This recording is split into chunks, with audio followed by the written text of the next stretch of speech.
The deed was heavy, printed on thick, yellowing paper that smelled of archival dust and legal stagnation. In the air-conditioned chill of the law office in downtown Manaus, the document looked out of place, a relic from an era when men claimed land with flags and machetes rather than digital signatures. Captain Marcus sat in the leather chair, his frame too large for the furniture, his stillness unnerving the junior attorney sitting across from him. Max sat at Marcus's heel, a silent, sable statue, watching the lawyer's nervous hands shuffle the paperwork. "Are you certain about this, Senor Marcus?" the lawyer asked, adjusting his glasses. "We have other listings. Timberland, riverfront property with soil that can actually grow crops. This is just a rock." Marcus looked at the topographical map spread out on the desk. The parcel was designated as Ilha do Silencio, the Island of Silence. It wasn't an island in the traditional Amazonian sense. It wasn't a lush, green gem floating in the river. It was a jagged protrusion of Precambrian granite, a piece of the Earth's skeleton jutting out of the Rio Negro like a broken tooth. It was located in a stretch of deep, fast-moving water where the currents were treacherous and the fishing was poor. "I'm sure," Marcus said, his voice a low rumble. "I'm not looking to farm. I'm looking for a vantage point." The lawyer shrugged, signing the transfer. "It belonged to a crazy old prospector named Elias. Died 10 years ago. No kin. The state seized it for back taxes. You're getting it for the price of the stamp duty. But I warn you, the locals say the rock sings at night. Bad spirits." Marcus didn't believe in spirits. He believed in geology and line of sight. He paid the fee, a trivial amount of reais that converted to less than $50, and took the deed. He walked out into the humid blast of the city afternoon, the paper folded in his pocket. He wasn't buying land. He was buying a fortress. The journey to the island took 4 hours by boat, moving upstream against the black, acidic current of the Negro. As they left the city limits and the last of the riverside shacks behind, the jungle grew taller, wilder. But as they approached the coordinates, the vegetation strangely pulled back. The Island of Silence appeared on the horizon. It was stark. A gray, monolithic slab of stone rising 50 feet out of the water, crowned not by a canopy of trees, but by low, scrubby bushes and lichen. It looked alien, hostile. Marcus cut the engine as they drifted closer. The silence was immediate.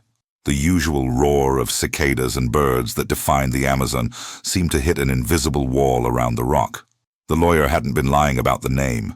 Max stood on the bow of the skiff. The dog didn't bark. He didn't pace. He stood rigid, his nose twitching, testing the air. But he wasn't smelling animals. He was smelling energy. The hair along his spine stood up in a perfect ridge. He let out a low, vibrating whine that Marcus felt in his own teeth. "What is it, Max?" Marcus whispered. "You feel it too?" There was a strangeness to the air here. It felt charged, static, like the atmosphere right before a lightning strike. Marcus guided the boat toward a small natural inlet on the leeward side of the rock, the only place where the granite sloped gently enough to land. The keel scraped against stone. There was no mud here, just clean, hard rock. Marcus stepped out, tying the line to a rusted iron ring bolt that had been driven into the stone decades ago. He shouldered his rucksack. Max leaped onto the rock.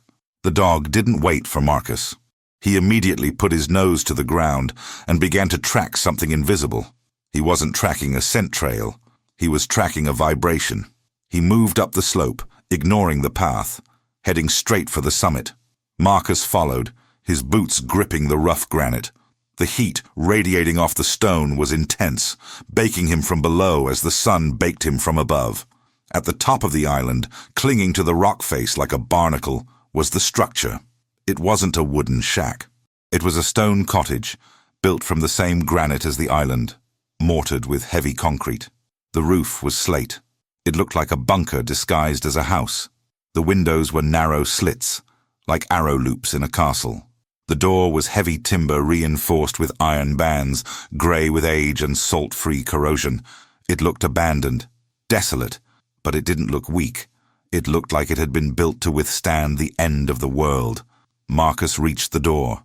Max was already there, scratching at the stone threshold. The dog wasn't trying to get in. He was digging at the rock under the doorframe. He was frantic, his claws striking sparks against the granite. Marcus knelt beside the dog. "Easy, Max. Easy." He placed his hand on the stone threshold. He felt it. It was faint, almost imperceptible, a hum that sat just on the edge of human hearing, a low-frequency vibration that traveled up his arm and settled in his chest. It wasn't the wind. It wasn't the river. It was a machine. Something was running deep inside the rock. Something that had been running for a long time, waiting for a keeper. Marcus stood up and looked at the heavy door. He didn't need to kick it in. He reached into his pocket and pulled out the heavy iron key the lawyer had given him, a key he had thought was just symbolic. He slid it into the lock. The mechanism was stiff, but it turned with a heavy, satisfying clunk. He pushed the door open. Darkness spilled out, cool and smelling of ozone and trapped lightning. Marcus turned on his tactical light. He hadn't bought an island. He had bought a lid, and whatever was underneath was trying to get out. The days on the island of silence didn't pass like days in the jungle. They felt like a long, held breath. There were no trees to mark the passage of the sun with shifting shadows, only the brutal, naked heat of the granite baking under the equatorial sun. Inside the stone hut, however, it was a different world. The thick rock walls acted as a thermal battery, keeping the interior cool during the day and retaining warmth at night. It was a perfect shelter, sparse and utilitarian, filled with heavy wooden furniture that looked like it had been built inside the room because it would never fit through the door. Marcus and Max settled into a routine. They patrolled the small perimeter of the rock, checking the river levels and the skyline. Marcus cleaned the moss from the slate roof and greased the hinges of the heavy shutters. It felt less like living in a house and more like manning a lighthouse in a sea of green. But there was no peace. The vibration, that low-frequency hum Marcus had felt on the first day, never stopped.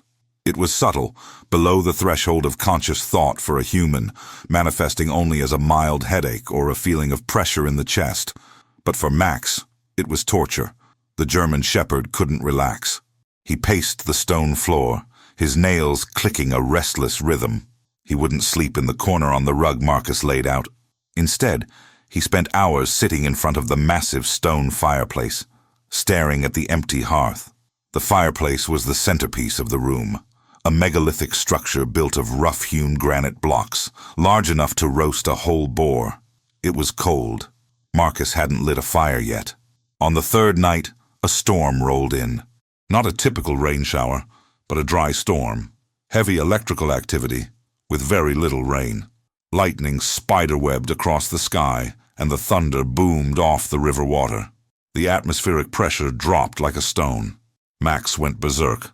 The dog leaped up from his vigil and began to dig at the hearthstone, a single massive slab of slate that formed the floor of the fireplace. He scratched frantically, whining, biting at the stone as if it were a living enemy. Marcus put down his coffee. "Max, knock it off!" The dog ignored him. Max looked back at Marcus, barked once, a sharp, demanding sound, and then returned to digging. He pawed at a specific spot on the left side of the hearth, where the slate met the vertical wall of the chimney. Marcus walked over. He knelt beside the dog. "Show me," he whispered. He placed his hand where Max was digging. The stone was vibrating. It wasn't just the hum anymore. It was a physical shudder, syncing with the thunder outside. Marcus shined his tactical light into the corner. At first, it looked like just another seam in the masonry, but when he looked closer, clearing away decades of soot and dust with his knife, he saw it. It wasn't mortar. It was a seam, a perfect, machine-cut line in the rock. He felt around the stones of the chimney wall. About 4 feet up, disguised as a natural imperfection in a granite block, was a small, circular indentation. It looked like a keyhole, but not for a normal key. It required something barrel-shaped, with specific grooves. Marcus remembered the key ring the lawyer had given him. There was the big iron key for the front door, but there was another one attached to it, a strange cylindrical brass rod with complex notches cut into the sides. He had assumed it was for a padlock or a tool shed he hadn't found yet. He pulled the keys from his pocket. The brass rod felt heavy, dense. He looked at Max. The dog sat back, panting, watching him with an intensity that said, "Open it." Marcus inserted the brass cylinder into the hole in the stone. It slid in smoothly, oiled by grease that hadn't dried in years. It clicked into place. He tried to turn it. It wouldn't move. He pushed it in. Nothing. Then, he remembered the diagram he had seen on the old map in the first block, a symbol of a hand pressing down. He put his weight on the key and pulled it toward him, like a lever. Clunk. A heavy mechanical latch disengaged inside the wall. A sound of grinding stone filled the room, loud and grinding, like tectonic plates shifting. The massive slate slab on the floor of the fireplace dropped an inch, then slid backward, disappearing into a recess under the chimney. A rush of cold, dry air blasted up from the hole. It smelled of ozone, recycled air, and high-voltage electronics. Marcus shined his light down. It wasn't a chimney flue. It was a spiral staircase made of steel, winding down into the bowels of the island. Lights, old fluorescent tubes lining the shaft, flickered to life, one by one, sensing the breach. They hummed with the same frequency that Max had been hearing for days. Marcus stood up and looked at the dog. "You knew," Marcus said softly. "You heard the machine." Max trotted to the edge of the hole and looked down, his tail wagging slowly. Marcus checked his pistol. He grabbed his rifle. "Okay," he said, stepping onto the first steel rung. "Let's see what the old prospector was hiding." They descended into the rock. They weren't just going into a basement. They were entering a relic of a forgotten war, a place where the silence of the jungle was replaced by the hum of a secret that had been waiting for a guardian. The spiral staircase wound down through the solid granite heart of the island, like a corkscrew drilled into bone. The air grew colder with every revolution, stripping away the humidity of the surface, until Marcus's breath steamed in the beam of his flashlight. The steel steps were grated, allowing him to see the abyss below, a shaft that seemed to drop straight into the mantle of the earth. After 50 feet of descent, the stairs ended at a heavy blast door. It was a submarine door, complete with a wheel lock mechanism, painted a dull, industrial gray. Stenciled on the metal in faded yellow paint were the words, "Projeto SEVAM, Prototype Node 01, Authorized Personnel Only." Marcus knew the acronym, Sistema de Vigilancia da Amazonia, the massive radar and sensor network built to monitor the rainforest. But this looked older, secretive. A black site built off the books before the official system went live. He gripped the wheel. It was cold, greasy. He applied torque. The mechanism groaned, the heavy steel dogs retracting with a sound like a shotgun racking. He pushed. The door swung inward on silent, well-oiled hinges, the seal breaking with a sharp hiss of equalizing pressure. Marcus stepped onto a metal catwalk. He stopped dead. He wasn't looking at a storage room. He was looking at a command information center, CIC, that rivaled anything he had seen in the Pentagon. The chamber was a natural cavern that had been laser-leveled and lined with soundproofing acoustic tiles. Along the far wall, a bank of server towers hummed with a low, throbbing power, the source of the vibration Max had felt. In the center, a semicircle of consoles faced a massive main screen that spanned 30 feet. The facility wasn't dormant. It was in sleep mode. As Marcus walked past a motion sensor, the room woke up. Click, hum, beep. The main screen flickered to life. A digital map of the Amazon basin unfolded in high-resolution wireframe graphics. It wasn't a static image. It was live. Radar sweeps circled lazily. Green dots moved along the river lines. Boats. Red dots moved in the air. Planes flying below the official radar deck. Marcus realized with a jolt that he was looking at the entire traffic flow of the tri-border area in real time. Max trotted down the stairs, his nails clicking on the metal floor. The dog wasn't afraid. He looked at the screens, head cocked, watching the moving lights. He let out a soft woof, not of warning, but of recognition. This was a workspace. Marcus walked to the central console. He wiped dust from a brass plaque. Power source, geothermal tap. Status, stable. That explained it. The island sat on a geological fault. The heat of the earth powered the generators. This station didn't need fuel. It didn't need maintenance. It was designed to run forever, a silent sentinel watching the world. He looked at a secondary monitor. It showed a grainy, green-tinted video feed. It was a camera view. He recognized the angle. It was looking down at the river, at the exact spot where he had docked his boat. He switched channels. Another view, the approach from the north. Another, the deep jungle trail 3 miles away. The island was covered in hidden sensors and cameras, camouflaged as rocks and trees. "It sees everything," Marcus whispered. "It's the eye of the jungle." But as he scrolled through the logs, he saw something that made his blood run cold. The system wasn't just recording, it was transmitting. Or it had been. The data logs showed a burst transmission, sent once a month to a satellite uplink. The last transmission was 10 years ago, the day the old prospector died. Since then, the data had been piling up, filling the hard drives, waiting. Marcus sat in the operator's chair. It was leather, worn but comfortable. He felt a strange sense of belonging. He had spent his life in tactical operations centers, guiding men through the dark. He knew how to read this language. He typed a command into the terminal. System status. The screen flashed red. Warning, perimeter breach detected. Sector south. Marcus stiffened. He looked at the radar screen. A fast-moving blip was approaching the island from the south. It wasn't a fishing boat. It was moving at 40 knots. He clicked on the camera feed for sector south. The screen showed a sleek, black speedboat cutting through the water, leaving a massive white wake. It was filled with men in tactical gear, and in the bow, holding onto the rail, was a man in a gray linen suit. Mr. Vance, the man from the consortium. He wasn't coming with lawyers this time. He was coming with a hit squad. Marcus looked at the timestamp. ETA, 4 minutes. He looked at Max. "We have company, buddy," Marcus said, his voice grim. "And they think they're catching us sleeping." He wasn't trapped on a rock. He was sitting inside the ultimate weapon. He had the eyes. He had the high ground. And thanks to the geothermal grid, he had power. Marcus looked at a panel of switches marked Perimeter Defense.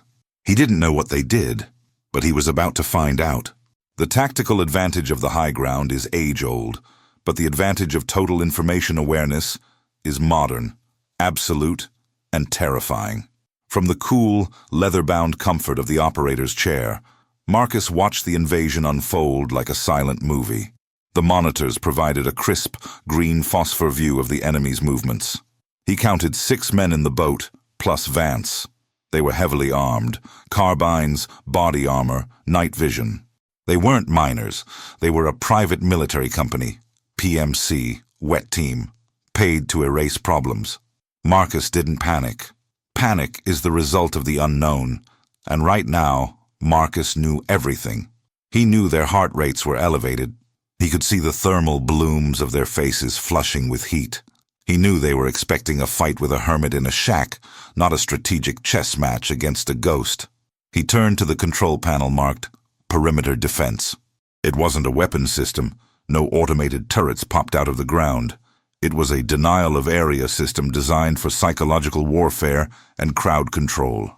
There were switches labeled Floodlights, Ext-Int, Audio Dispersion, and Halen Purge. Marcus smiled. A cold, tight smile. "Max," he said. "Heal." He grabbed a portable radio handset that linked to the bunker's system and clipped it to his vest. He didn't lock the blast door. He left it open. He wanted them to come down.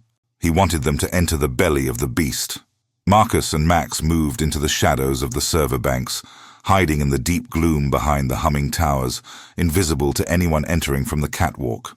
Up above, on the surface of the rock, the team landed. Vance stepped out first, checking his expensive watch. He signaled the team leader. "Secure the perimeter. Flash and clear the hut. If the dog is there, kill it. If the man resists, well, accidents happen."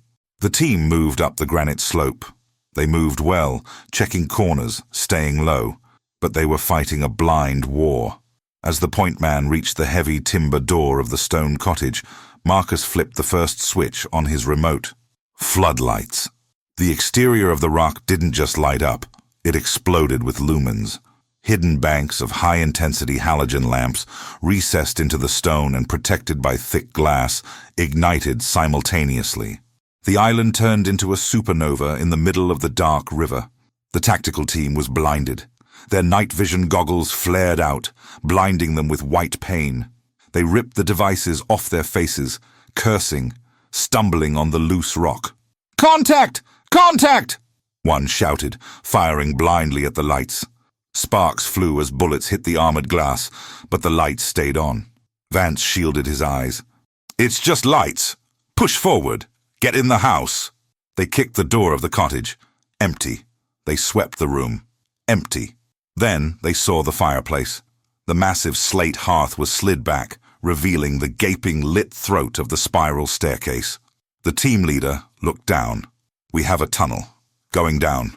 Flush him out," Vance ordered over the radio. "Go." 4 men descended the stairs, boots clanging on the steel. They moved slowly, weapons trained on the blast door below. They saw the door was open. They saw the glow of the monitors. They stepped onto the catwalk, looking down at the massive CIC. They were awestruck. They had expected a root cellar, not a Bond villain's lair. "Clear right, clear left," the team leader whispered. "Target not visible." They moved down the stairs to the main floor. They were now inside the box.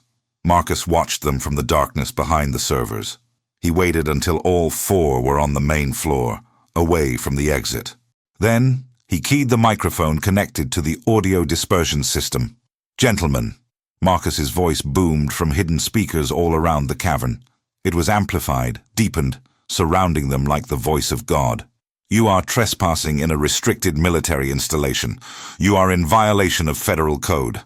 Lay down your weapons." The mercenaries spun around, looking for the source of the voice. The acoustics of the cave made it impossible to pinpoint. It sounded like the rock itself was speaking. "Show yourself!" the team leader shouted, aiming at the screens. "I am everywhere," Marcus replied through the speakers. "And you are standing on the kill floor." One of the men panicked. He fired a burst at the main screen. The glass shattered, sparks showering down, but the system didn't die. The backup monitors flickered but held. "That was expensive," Marcus said calmly. "Now you pay." Marcus hit the second switch on his remote. Halen Purge. Warning. A siren began to wail. A low mechanical scream. Amber strobes began to flash. The fire suppression system.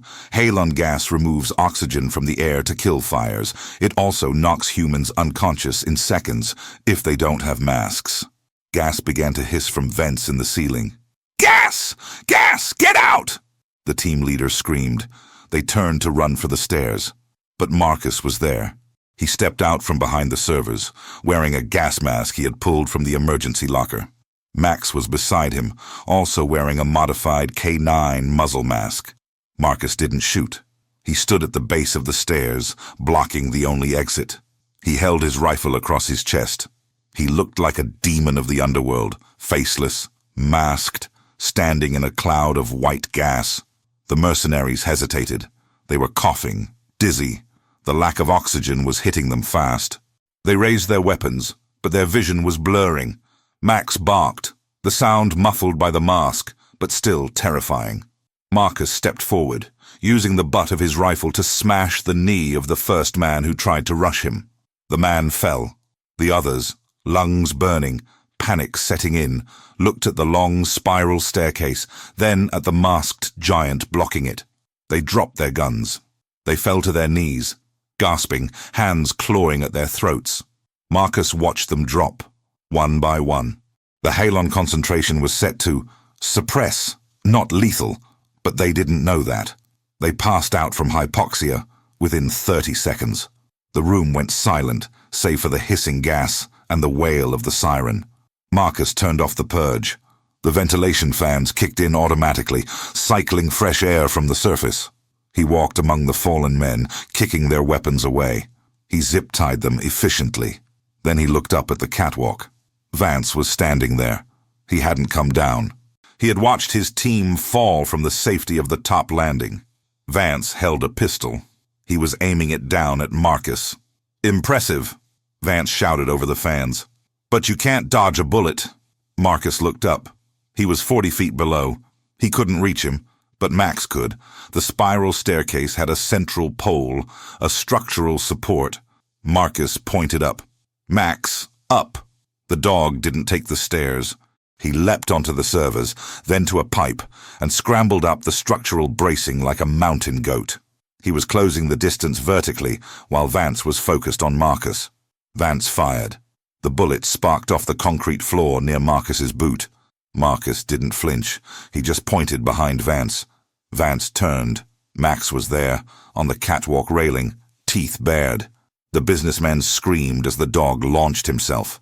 The scream was short, cut off by the heavy thud of a body hitting the metal grating.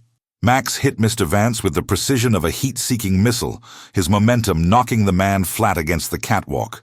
The pistols skittered away, falling over the edge, and clattering uselessly onto the concrete floor 40 feet below. Max didn't maul him. He pinned him.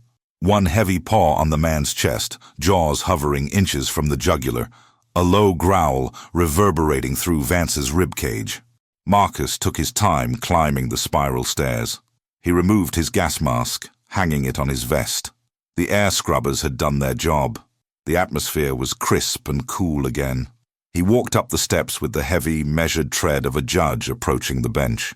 When he reached the catwalk, he looked down at Vance. The suit was ruined, torn at the shoulder, stained with grease and sweat. The man was hyperventilating, staring up at the teeth of the German shepherd. "Call him off," Vance wheezed. "He's going to kill me." "Only if you move," Marcus said calmly. "Max, watch." Max eased the pressure but didn't step back. Marcus zip-tied Vance's hands behind his back and hauled him to his feet. He marched him down the stairs to join his sleeping team. Marcus arranged the prisoners in a row against the server banks. They were starting to groan, waking up from the halon-induced stupor with splitting headaches and dry throats. They weren't a threat anymore. They were cargo. Marcus sat in the operator's chair, spinning it around to face Vance. "You didn't bring a demolition crew," Marcus said. "You brought a wet team. You weren't here to build a resort. You were here to secure a strategic asset." Vance spat blood on the floor. He looked at the massive screens, at the live radar feeds showing every boat and plane in a 100-mile radius. "We knew there was a blind spot," Vance admitted, his voice rasping. "For years our pilots could fly through this sector without being tracked by the Brazilian Air Force. We thought it was a natural anomaly, a magnetic interference. We wanted to buy the land to build a refueling station for the shipments." He looked at the Sivam logo on the wall. The realization dawned on him with horror. "It wasn't an anomaly," Vance whispered. "It was a jammer. This place wasn't just watching. It was blocking the official signals to create a honeypot." Marcus nodded. The old prospector hadn't just built a passive station. He had built an electronic fortress that could mask its own existence and the existence of the airspace above it. It was the ultimate smuggling corridor, controlled by a single switch. And Vance wanted the keys.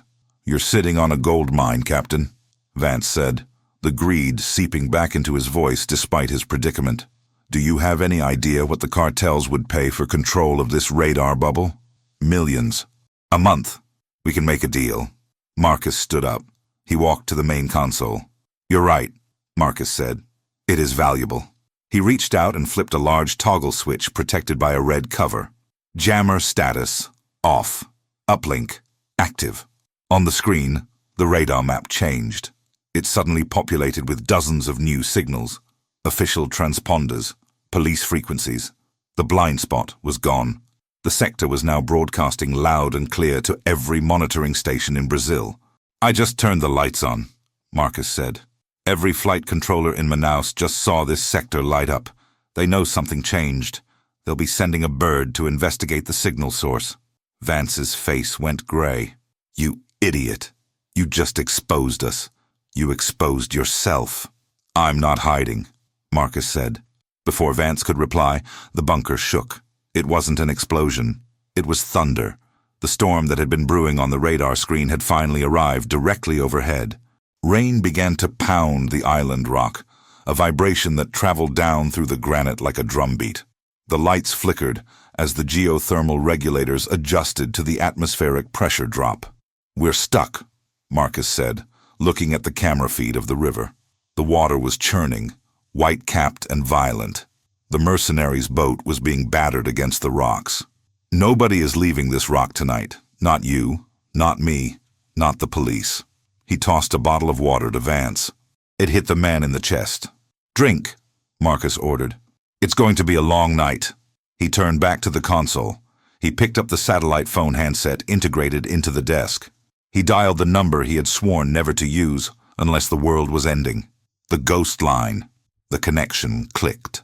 "Identify," a voice said on the other end. No greeting, just protocol. "Sierra 1 actual," Marcus replied, using his old call sign. "I have secured a high-value asset. Grid reference 7, Bravo. I have 6 hostiles in custody, requesting extraction and debriefing. I think I found something you lost in the 70s. There was a pause on the line. A long, heavy silence. "Copy, Sierra 1. Hold fast. The cavalry is inbound. ETA. Sunrise." Marcus hung up. He leaned back in the chair, petting Max's head.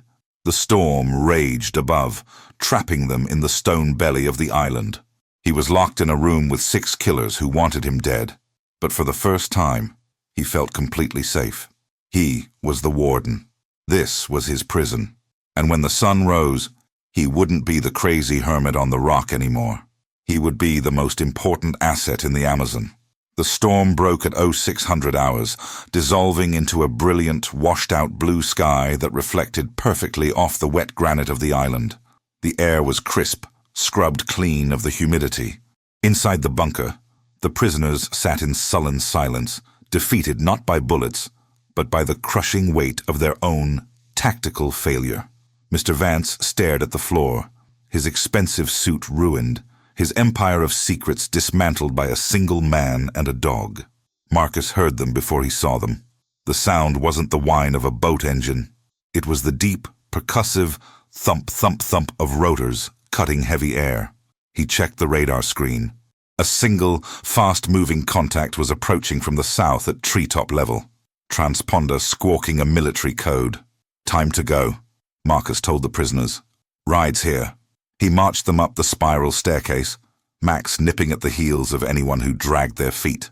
They emerged from the stone cottage just as the black shape of a UH-60 Blackhawk helicopter crested the tree line. It didn't have markings, no flags, no tail numbers. It was a ghost bird. The helicopter didn't land. The rock was too uneven. It hovered 50 feet above the summit, the downwash flattening the scrub brush and whipping Marcus's hair. Ropes dropped. 6 operators in multicam uniforms fast-roped down to the rock, moving with the fluid precision of Tier 1 assets. They didn't point weapons at Marcus. They knew who he was. They took custody of Vance and his mercenaries. Zip ties were replaced with steel cuffs. Hoods were placed over heads. Vance tried to shout something about lawyers and jurisdiction, but the sound was drowned out by the turbine scream. He was hauled up on a hoist, a sack of laundry being taken out to the trash. One man remained on the ground. He wasn't wearing tactical gear. He wore a simple field uniform with a single star on the collar. A general. Or maybe someone from the intelligence agency who dressed like a general. He walked up to Marcus, ignoring the rotor wash. He looked at the open door of the cottage, then at the radar dish hidden in the rock structure. "You found the lost eye," the general shouted over the noise. "We thought this site was a myth, a Cold War budget error that got buried in the files." Marcus nodded. "It's active. Geothermal power is at 98%. The radar array covers the entire tri-border gap. I turned the jammer off." The general smiled, a thin expression. "We saw. The air traffic control boards in Manaus lit up like a Christmas tree. You caused quite a panic." He looked at Marcus, assessing him. He saw the scar, the stance, the discipline of the dog. "We can't officially operate this," the general said, his voice lowering as the helicopter gained altitude, reducing the noise. If we put a uniform detachment here, it becomes a political incident. Colombia will complain. Venezuela will panic. It has to be off the books. He kicked a loose stone. But we can't shut it down. The intel coming from this rock is too valuable. We need a caretaker, someone who isn't officially on the payroll, someone who knows how to hold a perimeter. It was a job offer, but not a normal one. It was an offer to become a ghost with a purpose. I'm already here, Marcus said. I bought the deed. $5. The general laughed. Best investment the government ever made. You keep the deed, we keep the feed. We'll set up a secure uplink. You maintain the site. You keep the squatters and the cartels out. In exchange, we make sure nobody bothers you. No taxes, no inspections, and a direct line to air support if things get heavy. He extended a hand. Welcome back to the fight, Commander. Marcus shook it. It's just Marcus now, General. The general signaled the chopper. The hoist came down. He clipped in and was lifted away, leaving Marcus and Max alone on the summit of the Island of Silence. The Black Hawk banked and flew south, disappearing into the glare of the sun. Marcus walked back into the cottage. He went to the fireplace and pulled the lever. The slate slab slid shut, sealing the secret world below. To any observer, it was just a rustic fireplace in a hermit's shack. He walked out to the edge of the cliff. The river flowed below, massive and eternal. Max sat beside him, leaning against his leg. Marcus looked at the horizon. He wasn't just a survivor hiding in the woods anymore. He wasn't just a man running from his past. He was the watchman. He was the keeper of the eye. He had thought he came to the Amazon to disappear. Instead, he had found the one place on Earth where he could see everything. He patted Max's head. "Quiet day today, buddy," Marcus said. Max looked at the river and barked once. The watch had begun. The rock is silent again, but beneath the stone, the machines are listening. Marcus has secured the ultimate high ground, but knowledge is dangerous. Now that the lights are on, who else is looking at the island? What other secrets did the old prospector bury in the deep tunnels? If you want to be part of the Sentinel's network, subscribe to the channel, join the Operations Center, share this video if you believe that some secrets are worth fighting for. Leave a comment. What would you hide in a bunker like this? The radar is sweeping. We'll see you on the next patrol.